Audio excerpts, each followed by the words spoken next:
जरा से गुस्सा करने से सच झूठ में नहीं बदल जाएगा। तूने क्या मुझे पागल समझ रखा है? हा?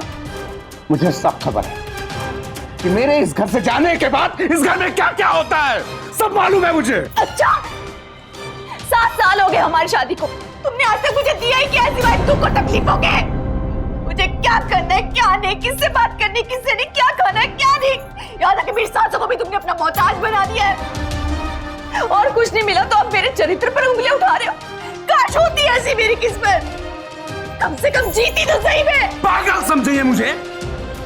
पागल लिखा है मेरे चेहरे पर कि तू कुछ भी कहेगी और मैं मान लूंगा। नहीं मानूंगा मैं। और सुन, मैं ना नामर्द नहीं। और तू कर भी क्या सकता है सिवाय गंदे और झूठे इल्जाम लगाने के? मेरा सच मेरे साथ है।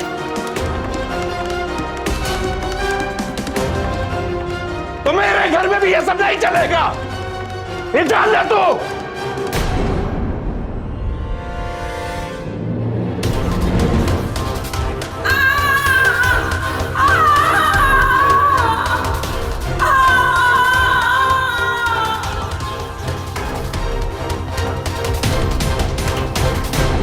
पति पत्नी का रिश्ता आपसी भरोसे पर टिका होता है, और अगर दोनों में से कोई एक भी इस भरोसे को तोड़े तो फिर इस रिश्ते को टूटते भी ज्यादा देर नहीं लगती है।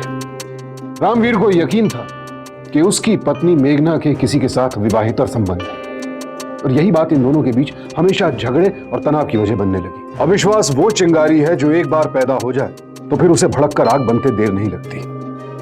आखिर क्या वजह थी कि मेघना और रामवीर के बीच इतनी कड़वाहट और नफरत पैदा हो गई थी?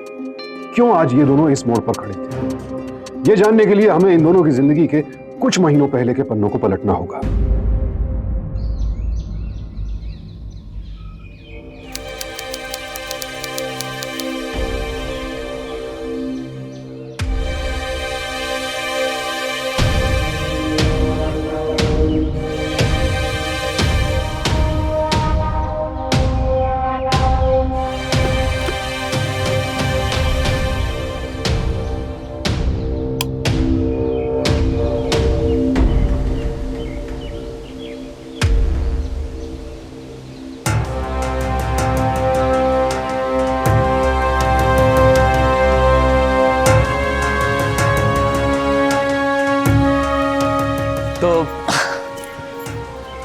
पंखा चल रहा है? जी बहुत गर्मी लग रही थी। देख रहा हूं कि आजकल तुझे गर्मी बहुत लग रही है। तू कहे तो एसी लगवा दूं?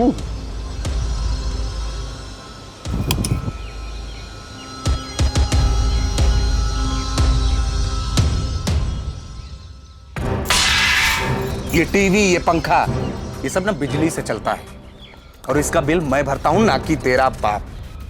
जिस तरीके से तुझे गर्मी लग रही है, अगर ऐसे हर किसी को गर्मी लगे तो हर कोई तो घर में ही बैठना चाहेगा, वो भी कुंडली मार के। ये टीवी पंखा ये सब जरूरतें की चीजें हैं, इसे हमेशा चालू मत रखा कर। जाके खाना परोस, इतना थोपड़ा दिखा के ना मेरा दिमाग मत खराब कर।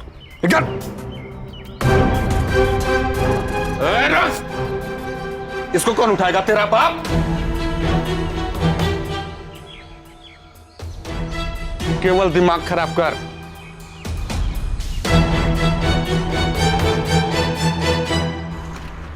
भैया 10 रुपए बाद में ले लेना। नहीं नहीं नहीं मिलेगा। आज दे दीजिए। नहीं नहीं नहीं मिलेगा। क्या हुआ, कितने पैसे देने हैं? 10 रुपए। ये क्या, आज भी 10 रुपए कम? 10 रुपए दे दिए, अब ज्यादा बोलने की जरूरत ना है। ले बेटा, ये लीजिए। चल। रिक्शा?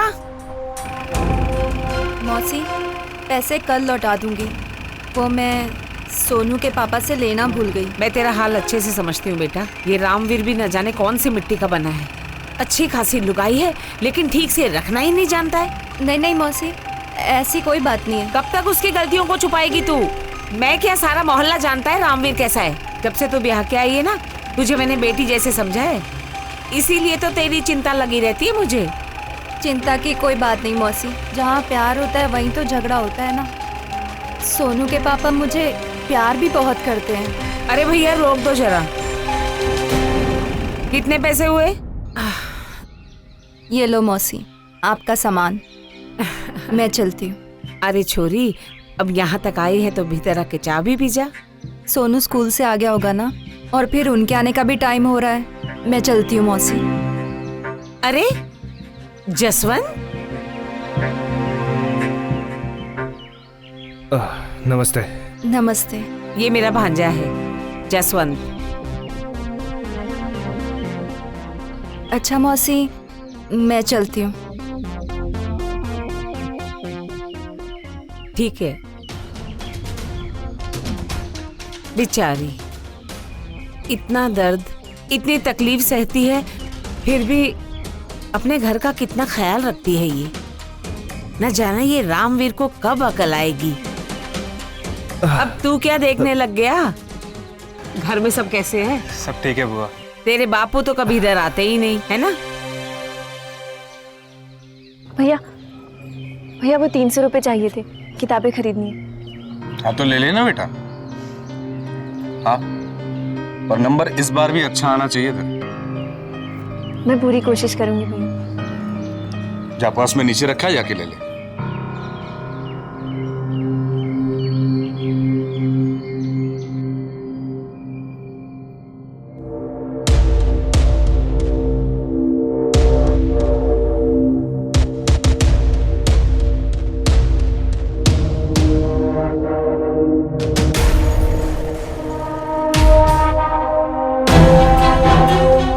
भाभी क्या हुआ आपको? मेरा पाँव फिसल गया, शायद मोच आई है। आप यहीं रुकिए, मैं आपके लिए अभी मेडिकल स्टोर से बाम लेके आती हूँ। कोई जरूरत नहीं है बाम लाने की। इस घर में अगर इस तरीके से छोटी छोटी बातों पर पैसा खर्चा होने लगा तो इस घर का तो बेड़ा पार है। लेकिन भैया भाभी को मैंने कहा ना, नहीं तो नहीं। तुझे कॉलेज के लिए देरी हो रही है, जा।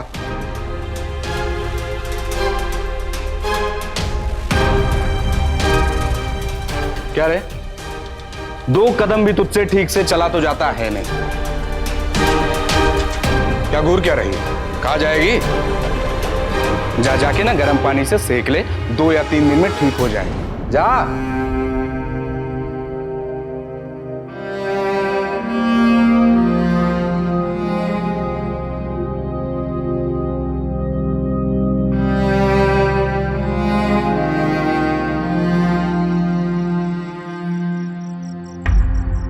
ये कहाँ से लाई? मेडिकल स्टोर से।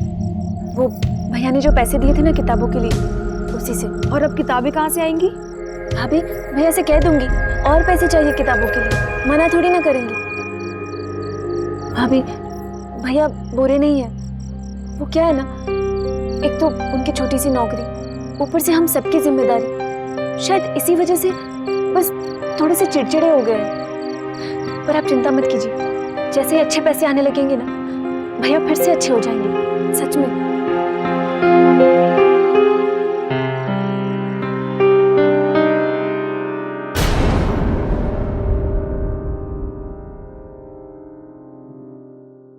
जी आप?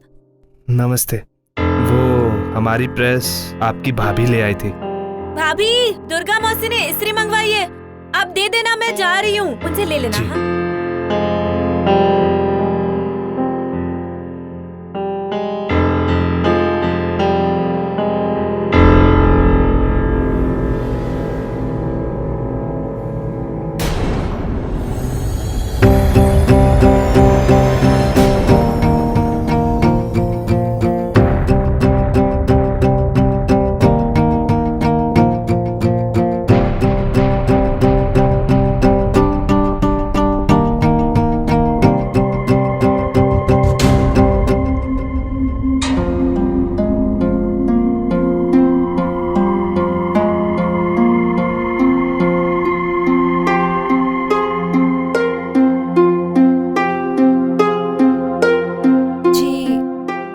जी वो प्रेस।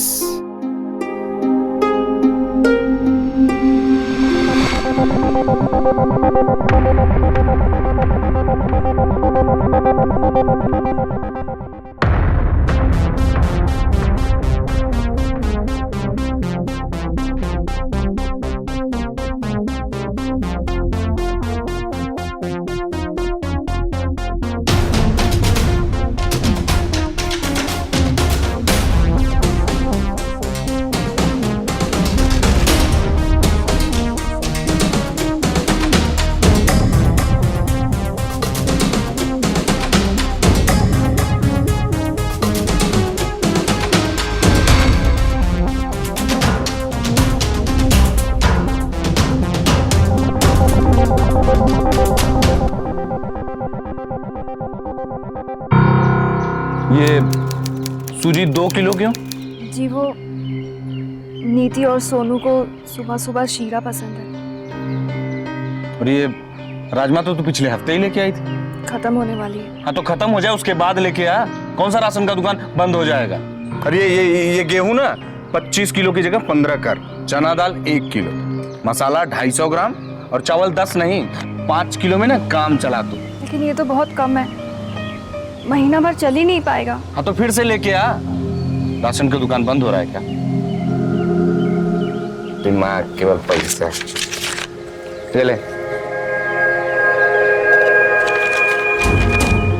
जी वो 20 रुपए और चाहिए थे, वो आते वक्त रिक्शा का किराया। ओह, तो रिक्शा से आएंगी या? क्यों? राशन वाले का दुकान 10 कोस दूर है क्या? 2 गली छोड़ के पैदल नहीं आ सकती है तुम? और कौन सा तुझे पूरे मोहल्ले का राशन लेके आना है? राशन तो सिर्फ घर का लाना है, तू ला सकती है वो। जब मुंह खोलना ना तो सिर्फ पैसे के लिए खोलना, बचत तो जानती हो नहीं तुम। पागल है तुम।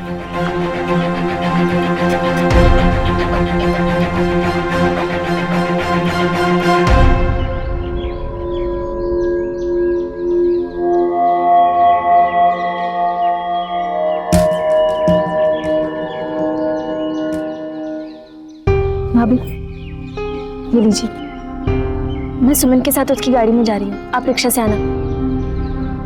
भाभी से झूठ, मैं क्या तुझे जानती रही? और फिर सुमन तो जयपुर गई है, तू किसी की गाड़ी में नहीं जाएगी, ये तेरी बस का किराया। तू जा। लेकिन मैं अपने आप ले आऊंगी, एक एक करके ले आऊंगी। फिर क्या हुआ? चल तू जा, अभी देरी हो जाएगी। चल जा।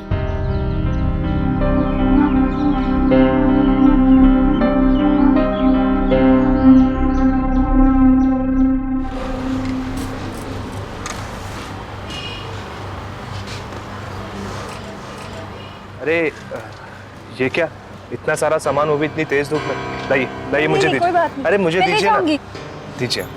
चलो रिक्शा में चलो। रिक्शा की कोई जरूरत नहीं है, घर पास में ही है। आपको जरूरत नहीं है लेकिन मुझे तो है ना। देखिए मैं वहीं रहता हूँ, आपको भी छोड़ दूंगा। चलिए आइए, चलिए ना।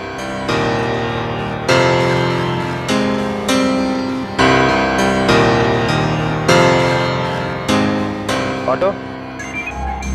वैसे भुआ होती ना, वो भी यही करती, हमेशा आपके बारे में बात करती रहती है, हमेशा आपकी चिंता लगी रहती है उन्हें। मैं जानती हूँ, उनके होते हुए माँ की कमी कभी इतनी महसूस ही नहीं हुई। बहुत ख्याल रखती हैं वो मेरा।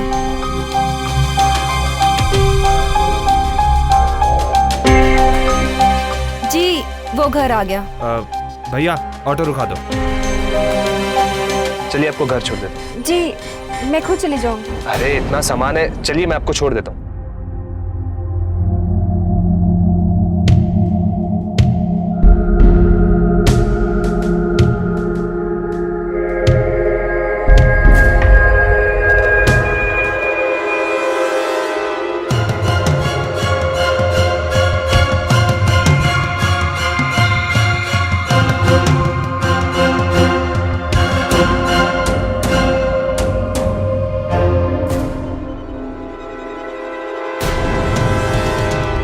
ये लौंडा पूरे मोहल्ले की मदद ऐसे ही करता है, या फिर तेरी मौसी के साथ साथ उसके भतीजे का भी तेरे लिए प्यार उमड़ना शुरू हो गया है? तो बोल दे। भाभी भाभी बहुत भूख लगी है, अगर खाना तैयार है तो दे दीजिए ना। अब रोज देरी से खाना खाने की आदत डाल। मैं तो कहूं भूखे मरने, क्योंकि अब तेरी भाभी का ध्यान किचन से ज्यादा कहीं और है। भाभी चलिए।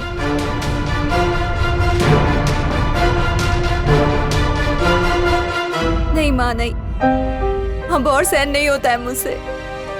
बिना बात बिना वजह के ताने सुन सुन के मैं तंग आ चुकी हूँ। ये रिश्ता ना होकर एक बंधा सा बन गया है। घुटन होने लगी मुझे। मैं समझती हूँ बेटा, लेकिन तू अपना देखने में लग रही है। एक बार रामवीर के बारे में सोचकर तो देख। एक अकेला इंसान, एक छोटी सी नौकरी, 4 लोगों को संभाल रहा है। ना कोई बाप दादाओं की पूंजी है, ना भाई या रिश्तेदारों का साथ। नीरा भी बड़ी हो गई है, विक्की की शादी, आगे सोनू की पढ़ाई, जिम्मेदारियों का बोझ इंसान को चिड़चिड़ा बना देता है। बेटा सुन रही है ना? हाँ माँ।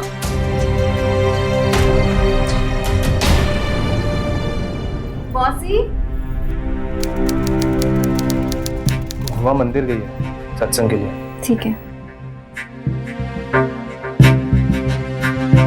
कल के उनके ऐसे बर्ताव के लिए मैं आपसे माफी मांगती हूँ। कोई बात नहीं। वो आजकल काम का दबाव बहुत है ना, इसीलिए उन्हें अपनी भूल का पछतावा हुआ था। वो तो खुद आना चाहते थे आपसे माफी मांगने के लिए, लेकिन आए नहीं। मैं उन्हें अच्छी तरह जानता हूँ, मुझसे क्या वो कभी आपसे भी माफी नहीं मांगे, क्योंकि ना ही उन्हें कभी अपनी गलती का एहसास था और ना ही होगा। बस मेघना, मैं अब आपकी जिंदगी को और खराब होते हुए नहीं देख सकता। जी हाँ, आपकी तकलीफ मुझे दर्द देती है। प्यार करता हूँ मैं आपसे। ये क्या कह रहे हैं आप? सही कह रहा हूँ मैं। जब मैंने आपको पहली बार देखा तो मेरे दिल में उतर गई ना, जिसकी जिंदगी में आप होगी ना, उसकी जिंदगी स्वर्ग से कम नहीं है।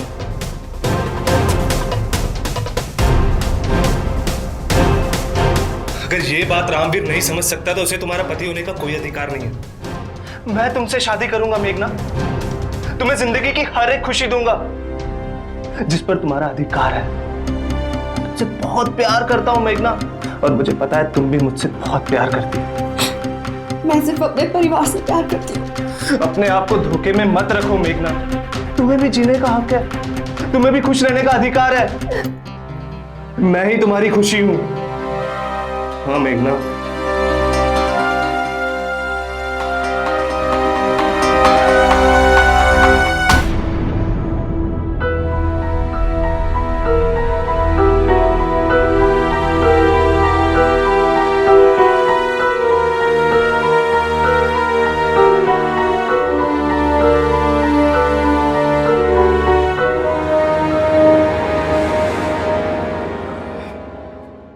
पानी दे।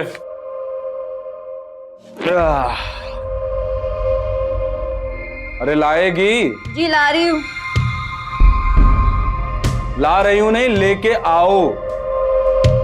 जी आई, अभी सब्जी चढ़ाइए, बस आई। छोड़ सब्जी वब्जी, अभी आओ। क्या रे, आजकल देख रहा हूं कि तेरे तेवर बड़े बदले बदले हैं। मुश्मुंडे लौंडे का असर होता है तुझ पे। ये क्या कह रहे हैं आप? उसने जरा सी हमदर्दी क्या दिखाई आपने तो बात ही पकड़ ली। पकड़ तो लेता हूं मैं, चेहरे को ना ज्यादा भोला मत बना। मुझे अच्छे से पता है कि आजकल तेरे इस मन में किस तरह के सपने हिलोरे खा रहे हैं, मालूम है मुझे, समझे?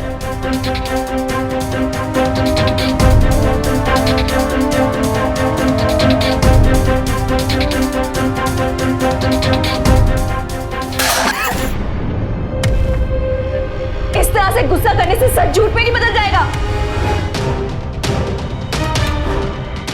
तूने क्या मुझे पागल समझ रखा है? हा? मुझे सब खबर है कि मेरे इस घर से जाने के बाद इस घर में क्या क्या होता है, सब मालूम है मुझे। अच्छा, 7 साल हो गए हमारी शादी को, तुमने आज तक मुझे दिया ही क्या सिवाय दुख और तकलीफों के? मुझे क्या करना है, क्या नहीं, किससे बात करनी, किससे नहीं, क्या खाना है, क्या नहीं, याद है कि मेरी सासों को भी तुमने अपना मोहताज बना दिया है। और कुछ नहीं मिला तो अब मेरे चरित्र पर उंगलियां उठा रहे हो। काश होती ऐसी मेरी किस्मत, कम से कम जीती तो सही में। पागल समझिए मुझे, पागल लिखा है मेरे चेहरे पर कि तू कुछ भी कहेगी और मैं मान लूंगा। नहीं मानूंगा मैं। और सुन, मैं ना नामर्द नहीं, इससे पहले कि तू अपना ये मुंह काला करे मैं तुझे ना। और तू कर भी क्या सकता है सिवाय गंदे और झूठे इल्जाम लगाने के? मेरा सच मेरे साथ है, अब तो मुझे किसी को जताने की जरूरत है, ना ही किसी को समझाने की। समझा?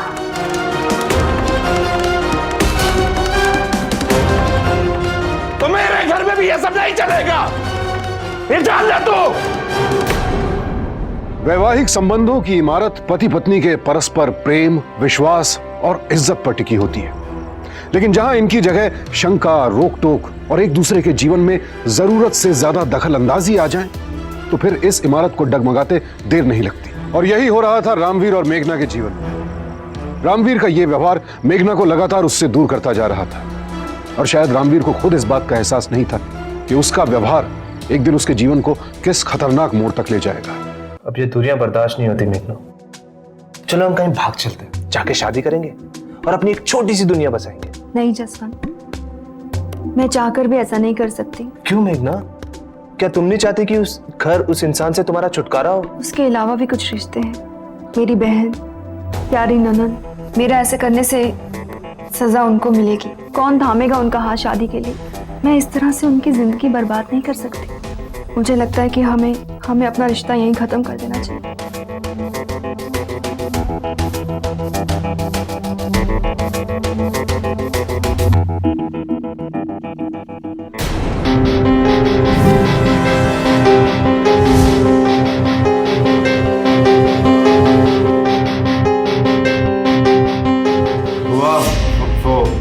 वो मेघा, बस निकल जाओ इधर से, चली जाओ।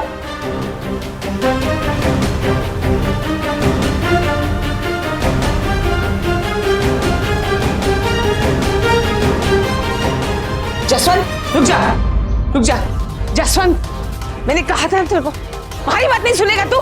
रुक जा, कोई जरूरत नहीं जाने की, रुक जा, चल अंदर चल, चल मैंने कहा।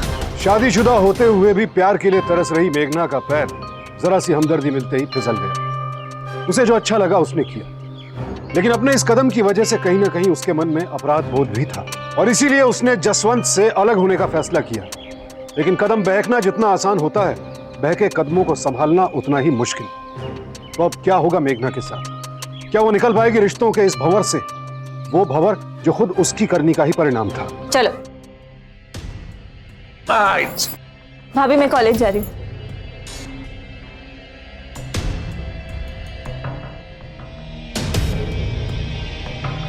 मेघना, मेघना, मौसी, बेटी मारा था मैंने तुझे और ये सिला दिया तूने। जसवंत मेरा एक लौता भांजा है और मैं ये बात कभी बर्दाश्त नहीं करूंगी कि तुझ जैसी छोरी उसकी जिंदगी बर्बाद करे। अगर ये बात समझ में आ रही है ना तो ठीक है, वरना जो बची कुछ खुशी है ना तेरे घर की, वो भी नहीं रहेगी।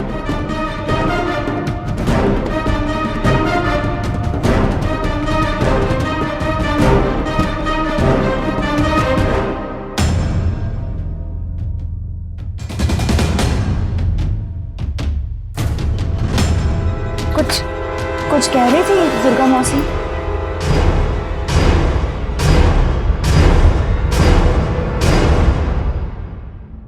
बोल बोल बोल जल्दी बोल क्या?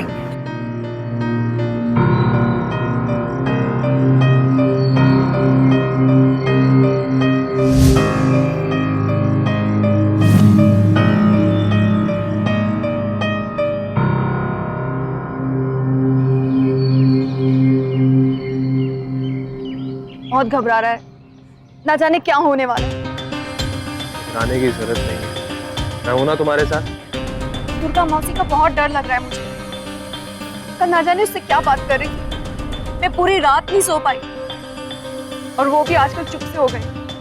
देखो, मैंने सब सोच लिया, तुम थोड़ा सब्र रखो, सब ठीक हो जाएगा। अब मुझे घर जाना चाहिए, पहले ही बहुत देर हो चुकी है। चलो मैं तुम्हें छोड़ देता हूँ। नहीं, मैं अपने आप चले जाऊँ। अरे मैं छोड़ देता हूँ, चलो चलो।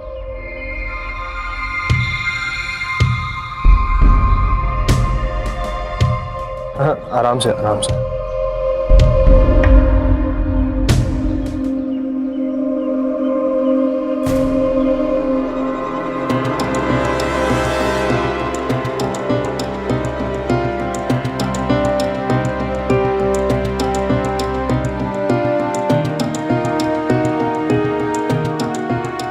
कहाँ गया था? बस यहीं गया था। मैंने तुझे मेघना के घर से निकलते हुए देखा है। अच्छा अच्छा, हुआ रुको, बात समझने की कोशिश करो। अब ना कुछ समझने को बचा है ना सुनने को। अगर बुआ की बात नहीं माननी ना तो बुआ को अपनी शक्ल दिखाने की जरूरत नहीं है। बस मैं तुझे अगर यहाँ से हिला भी दूं। बुआ, मेघना, मेघना, मेघना, मौसी, अरे मौसी हाँ मत बोल मौसी मुझे। समझाया था ना तुझे, जसवंत से दूर रहे, समझ में नहीं आया तेरी जैसी लुगाई मैंने आज तक नहीं देखी। मौसी क्या हुआ है? कुछ नहीं, तू अंदर जा, अंदर जा। पर भाभी मैंने कहा ना तू अंदर जा। एक बात कान खोल के सुन, जसवंत की तरफ आंख उठाकर भी देखा तो मुझसे बुरा कोई नहीं होगा। मौसी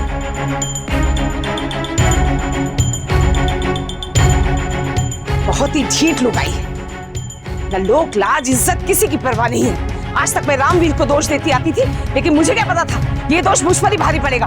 पता नहीं कितने लोगों के साथ रंग रलियां मनाती है। बस बुआ, जो मन में आ रहा है बोले जा रही हो।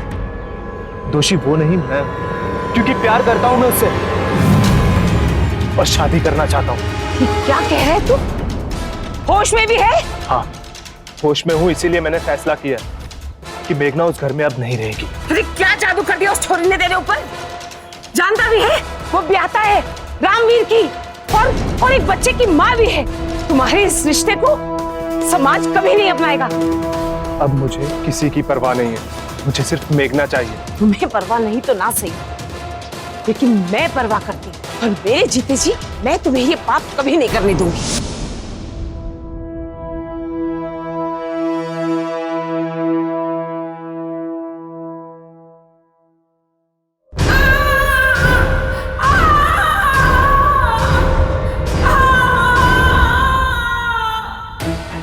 ये आपकी पत्नी का है? आपकी पत्नी की बॉडी पूरी तरह से जल चुकी है। शिनाख्त के लिए बताइए कि क्या ये ज्वेलरी उन्हीं की है? हाँ, ये मेघना का ही है।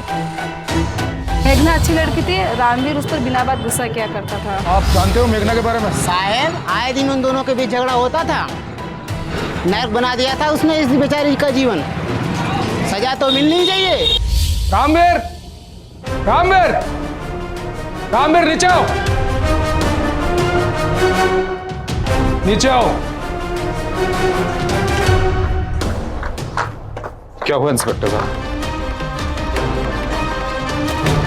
तुम्हारे नाम का अरेस्ट वारंट है, अपनी पत्नी को सुसाइड के लिए उकसाने के लिए। चलो। क्या बोले इंस्पेक्टर? चलिए इंस्पेक्टर साहब, मैं कह रहा हूं चलो। कई बार इंसान अपनी परेशानियों से तंग आकर उनसे हमेशा के लिए छुटकारा पाने के लिए अपने आप को खत्म करने का फैसला कर डालता है, जो कि एक बेहद गलत फैसला है। न सिर्फ नैतिक रूप से बल्कि ये कानूनन भी अपराध है। आईपीसी की धारा 309 के तहत आत्महत्या की कोशिश के लिए सजा का प्रावधान है, लेकिन किसी को आत्महत्या करने के लिए उकसाना या मजबूर करना इससे भी बड़ा अपराध है, और इसके लिए आईपीसी की धारा 306 के तहत 10 साल तक की कैद की सजा का प्रावधान है। तो आखिर कौन था मेघना की मौत के लिए जिम्मेदार? उसकी मौत के लिए कोई दोषी था या उसकी मौत में अब भी कोई राज छिपा था? भैया, सोनू आपको और भाभी को बहुत याद करता है। अब तो समझाने पर भी नहीं समझता, दिन भर बस आप दोनों से मिलने की रट लगाए रखता है। जानता, महीनों हो गया मुझे, पर ये लोग मुझे बेल नहीं दे रहे। भैया आप चिंता मत कीजिए, मैंने एक लॉयर से बात की है, वो जल्दी आपको बेल दिलवा देंगे। पता नहीं मेघना ने ऐसा क्यों किया। मैं बहुत बुरा आदमी हूं, मैंने कभी उसे समझा ही नहीं और ना ही समझने की कोशिश की, और आज जब वो नहीं है तो उसके ना होने का एहसास कर रहा हूं। मैं उसे वो प्यार दे ही नहीं पाया। काश दे पाता। मैंने अपने हाथों से अपना घर बर्बाद कर दिया। मैं ही उसके मौत का जिम्मेदार। नहीं भैया, ऐसा मत कहिए। झगड़े तो आप दोनों के बीच पहले भी हुआ करते थे, पर इस वजह से भाभी इतना बड़ा कदम कभी नहीं उठा सकती। पता नहीं मुझे ऐसा क्यों लग रहा है कि जरूर इसके पीछे कोई और वजह है। मैं समझा नहीं। और वजह? उस दिन दुर्गा मौसी आई थी घर पर, और भाभी का और दुर्गा मौसी का बहुत बड़ा झगड़ा भी हुआ था। वो बार बार भाभी से जसवंत से दूर रहने के लिए कह रही थी, काफी बुरा भला भी कहा उन्होंने। कई दिनों से मुझे भी लग रहा था कि कोई ना कोई बात तो जरूर है, और मैं कभी भी उसको चोट नहीं पहुंचाना चाहता। इसलिए कई दिनों से मैंने उसे बुरा भला कहना भी बंद कर दिया। पर आज जब तुम कह रही हो तो जरूर कोई बात तो जरूर थी। सर मैं सच कह रही हूँ, भैया भाभी के बीच झगड़े तो रोज हुआ करते थे, पर मेरे भैया इतने बुरे भी नहीं थे, और मेरी भाभी ये बात अच्छे से जानती थी। और सर आप ही सोचिए, कोई झगड़े की वजह से इतना बड़ा कदम थोड़ी ना उठाएगा। बात तो तुम सही कह रही हो, कोई झगड़े की वजह से सुसाइड नहीं करेगा, लेकिन यही झगड़े अगर रोज के हो तो इंसान अच्छा बुरा नहीं सोचता, जो कि तुम्हारी भाभी ने किया। और हस्बैंड अगर इतना टॉर्चर करे तो वाइफ तो सुसाइड करेगी ना। नहीं सर, मेरी भाभी ऐसा कभी नहीं कर सकती। तो तुम्हारा मतलब है किसी और ने मारा है तुम्हारी भाभी को? मारा या नहीं ये तो नहीं पता सर, पर वो जो कोई भी है वो मेरी भाभी की मौत का जिम्मेदार जरूर है। कौन? सर, यही है दुर्गा मौसी का घर। या तो ताला लग रहा है। सर, आसपास में चेक करते हैं। चलो। वो दुर्गा मौसी जो वहाँ रहती है, कहाँ गई है वो? पता नहीं, मेघना सुसाइड के दिन से ही लापता है। सर, मैंने कहा था ना आपसे। आप चिंता मत करो, हम ढूंढ ही लेंगे, आखिर बच के जाएगी कहाँ। दुर्गा मौसी कहाँ है ये सिर्फ एक इंसान बता सकता है, जसवंत। कौन जसवंत? उनका भांजा लखनऊ में रहता है, अक्सर हमारे घर आता रहता था, उसे जरूर पता होगा।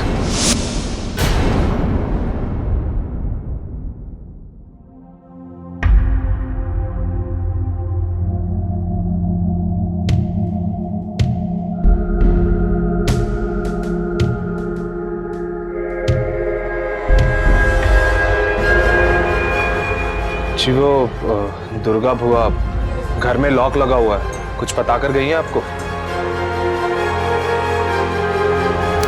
उसने ऐसा क्यों किया? एक बार सोचा तो होता। एक नेबर के लिए ऐसे इमोशंस, कुछ समझ में नहीं आया हमें। कुछ बताना पसंद करोगे? मैं सब बताता हूँ, बस मेघना के बारे में कोई गलत ना सोचे। आप बोलते जाओ, लड़की की इज्जत का ख्याल हमें भी है, और ये बात तुम्हारे और हमारे बीच में ही रहेगी, बस बताते जाओ।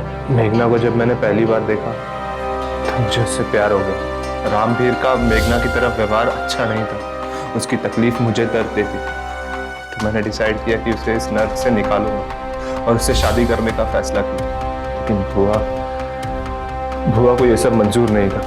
मैंने बुआ को बहुत समझाने की कोशिश की, लेकिन वो नहीं मानी। उस बीच मुझे लखनऊ जाना पड़ा। मैंने सोचा वापस आकर बुआ को मना लूंगा, लेकिन इसका मतलब मेघना की मौत के पीछे रामवीर का नहीं, दुर्गा का हाथ है?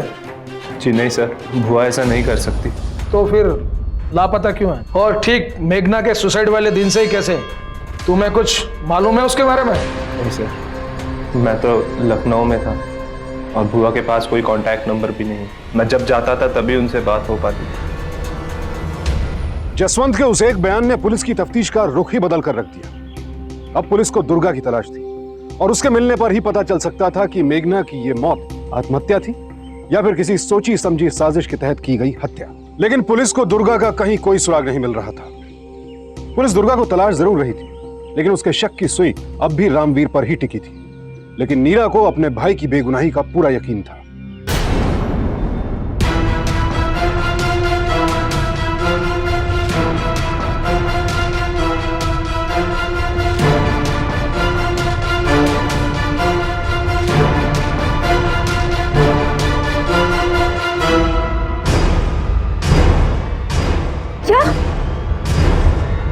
दुर्गा मौसी,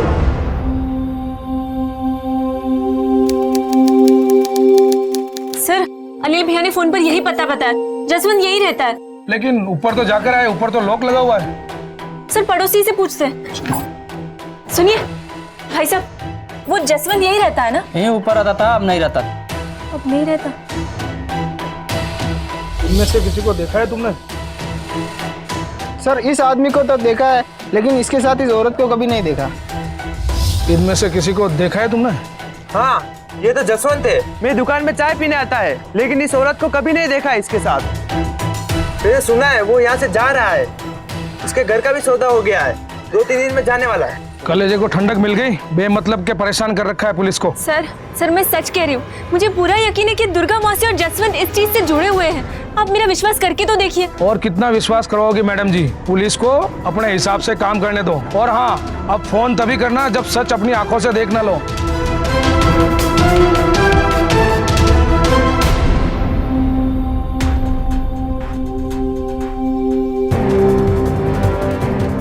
अपने भाई को बेगुनाह साबित करके जेल से बाहर निकालने का जुनून सवार था नीरा के सर पर, और अब सिर्फ जसवंत ही था जो इन सारी कड़ियों को जोड़ सकता था। यह पहेली जसवंत के सिवा और कोई हल नहीं कर सकता था। इसीलिए नीरा जसवंत की हर गतिविधि पर पैनी निगाह जमाए हुए थी।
आप जल्दी आइए, मैं यहाँ पे चांद पोल के पास नागा नगरी में हूँ।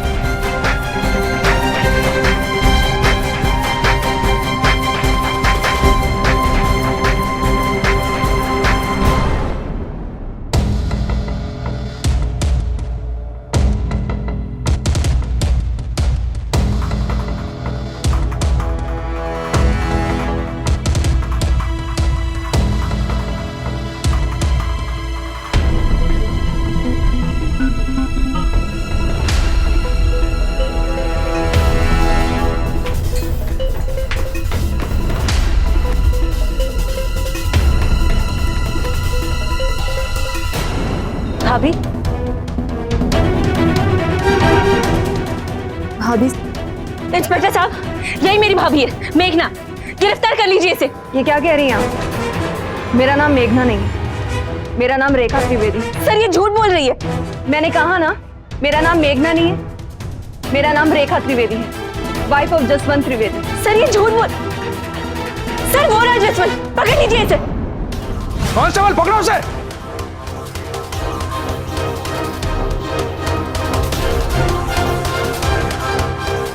पकड़ो, चलो ले जाओ इसे।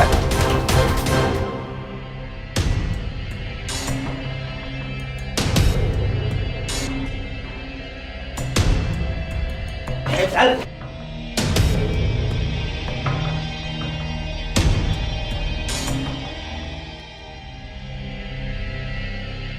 बहुत गेम खेल लिया मिसेस मेघना, बता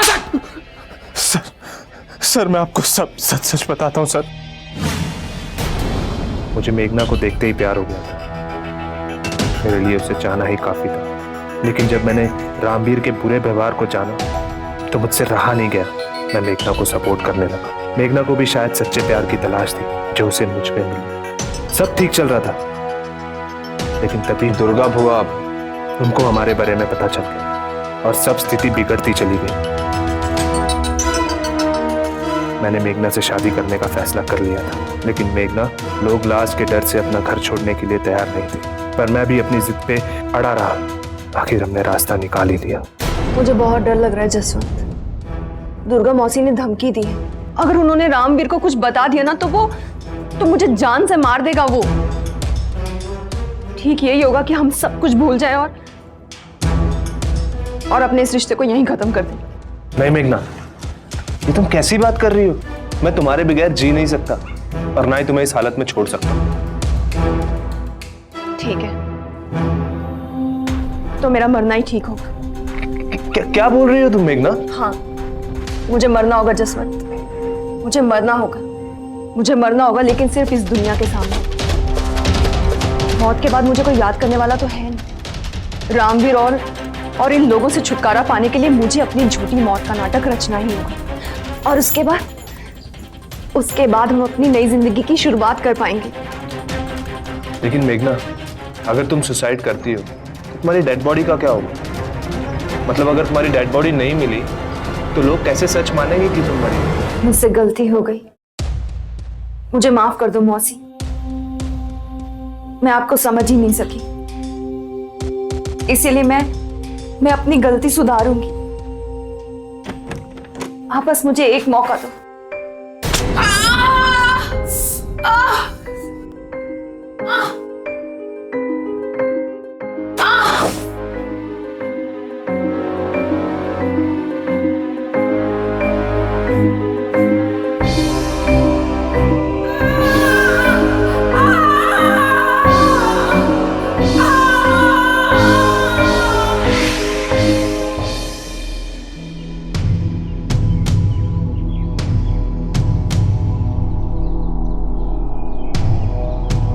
पिछले 6 महीने से मैं हर रोज यही सोच सोच कर मर रहा हूं कि तेरी मौत का जिम्मेदार मैं। मेरे रोज की लड़ाई झगड़े तानों ने तेरी जान ले ली।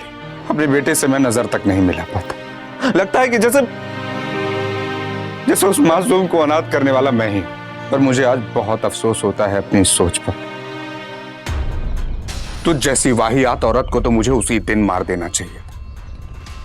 अरे तुझ जैसी निर्दयी और दो कौड़ी की औरत किसी के एहसानों को क्या समझेगी, जिसने अपने नाजायज अरमानों को पूरा करने के लिए किसी जिंदा औरत को मार दिया। इंस्पेक्टर साहब, इसको मेरे सामने से लेके जाओ। चलो लेकर जाओ।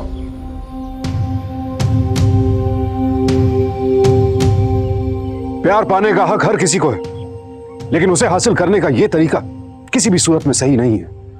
अगर मेघना अपने पति से नाखुश थी तो वो उससे अलग हो सकती थी, उससे तलाक लेकर जसवंत के साथ एक नई जिंदगी शुरू कर सकती थी। लेकिन इस सब से अलग जो रास्ता उसने इख्तियार किया वो सिर्फ गलत ही नहीं, बल्कि कायरतापूर्ण किया गया एक संगीन अपराध भी था। अपने इस खेल में उसने अपने बच्चे तक की परवाह नहीं की। मेघना को दुर्गा की हत्या के आरोप में आईपीसी की धारा 302 के तहत गिरफ्तार किया गया।